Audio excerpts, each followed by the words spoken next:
முதல் வாசகம். பிற இனத்தாருக்கு நற்செய்தி அறிவிக்குமாறு திருவுளங்கொண்டார். திருத்தூதர் பவுல் கலாத்தியருக்கு எழுதிய திருமுகத்திலிருந்து வாசகம். அதிகாரம் 1, இறைவசனங்கள் 13 முதல் 24 முடிய.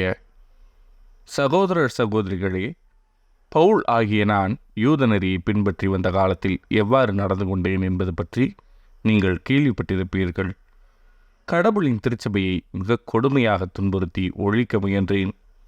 மூதாதையர் மரபுகளில் ஆர்வம் மிக்கவனாய் என் இனத்தவருள் என் வயதினர் பலரை விட யூத நெறியில் சிறந்து விளங்கினேன். ஆனால் தாயின் வயிற்றில் இருந்தபோதே என்னை தமக்கென ஒதுக்கி வைத்து தமது அருளால் என்னை அழைத்த கடவுள் தம் மகனை பற்றிய நற்செய்தியை பிற இனத்தவருக்கு நான் அறிவிக்குமாறு அவரை எனக்கு வெளிப்படுத்த திருவுளங்கொண்டார். அப்போது நான் எந்த மனிதரிடமும் போய் கலந்து பேசவில்லை. எனக்கு முன் திருத்தூதர்களாய் இருந்தவர்களை காண எருசலேமுக்கு போகவும் இல்லை. ஆனால் உடனே அரேபியாவுக்கு சென்றேன். அங்கிருந்து தமஸ்கு நகருக்கு திரும்பினேன். 3 ஆண்டுகளுக்கு பிறகுதான் கேபாவை பார்த்து பேச எருசலேமுக்கு போனேன். அங்கே 15 நாள் அவரோடு தங்கியிருந்தேன். ஆண்டவரின் சகோதரரான யாக்கோபை தவிர திருத்தூதருள் வேறு எவரையும் நான் போய் பார்க்கவில்லை. நான் உங்களுக்கு எழுதுவதில் பொய் இல்லை, இதற்கு கடவுளே சாட்சி. பிறகு நான் சிரியா, சிலிசிய பகுதிகளுக்கு சென்றேன். ஆயினும் யூதேய நாட்டில் இருந்த கிறிஸ்தவ சபைகளுக்கு அதுவரை அறிமுகம் ஆகாமலேயே இருந்தேன். ஒரு காலத்தில் தங்களை துன்புறுத்தியவன் தான் முன்பு அழிக்க முயன்ற விசுவாசத்தை இப்போது நற்செய்தியாக அறிவிக்கிறான் என்று மட்டும் அவர்கள் கேள்விப்பட்டிருந்தார்கள். அதற்காக என் பொருட்டு கடவுளை போற்றி புகழ்ந்தார்கள். இது ஆண்டவரின் அருள்வாக்கு. இறைவா, உமக்கு நன்றி. பதிலுரை பாடல். என்றும் உள்ள வழியில் என்னை நடத்தியருளும் ஆண்டவரே. ஆண்டவரே, நீர் என்னை ஆய்ந்து அறிந்திருக்கின்றீர். நான் அமர்வதையும் எழுவதையும் நீர் அறிந்திருக்கின்றீர். என் நினைவுகளையெல்லாம் தொலையிலிருந்தே உயிர்த்துணர்கின்றீர்.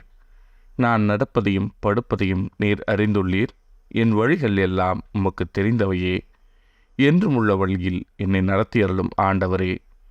ஏனெனில் என் உள் உறுப்புகளை உண்டாக்கியவர் நீரே. என் தாயின் கருவில் எனக்கு உரு தந்தவர் நீரே. அஞ்சத்தகு வியத்தகு முறையில் நீர் என்னை படைத்ததால் நான் உமக்கு நன்றி நவில்கின்றேன். உம் செயல்கள் வியக்கத்தக்கவை என்பதை என் மனம் முற்றிலும் அறியும். என்றும் உள்ள வழியில் என்னை நடத்தியருளும் ஆண்டவரே. என் எலும்பு உமக்கு மறைவானதன்று. மறைவான முறையில் நான் உருவானதையும் பூ உலகின் ஆழ்பகுதிகளில் நான் உருப்பெற்றதையும் நீர் அறிந்திருந்தீர். என்றும் உள்ள வழியில் என்னை நடத்தியருளும் ஆண்டவரே. நற்செய்தி வாசகம். மார்த்தா அவரை தம் வீட்டில் வரவேற்றார். மரியாவோ நல்ல பங்கை தேர்ந்தெடுத்து கொண்டாள். லூக்கா எழுதிய தூய நற்செய்தியிலிருந்து வாசகம். அதிகாரம் 10, இறைவசனங்கள் 38 முதல் 42 முடிய. அக்காலத்தில் இயேசு தம் சீடர்களுடன் ஓர் ஊருக்கு சென்றார். அங்கே பெண் ஒருவர் அவரை தம் வீட்டில் வரவேற்றார். அவர் பெயர் மார்த்தா. அவருக்கு மரியா என்னும் சகோதரி ஒருவர் இருந்தார்.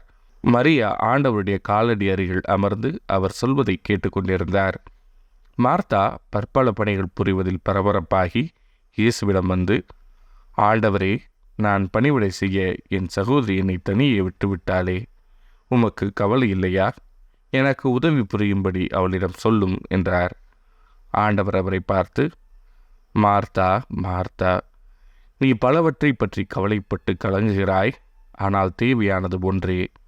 மரியாவோ நல்ல பங்கை தேர்ந்தெடுத்து கொண்டால் அது அவளிடமிருந்து எடுக்கப்படாது என்றார். இது ஆண்டவரின் அருள்வாக்கு. கிறிஸ்துவே, உமக்கு புகழ்.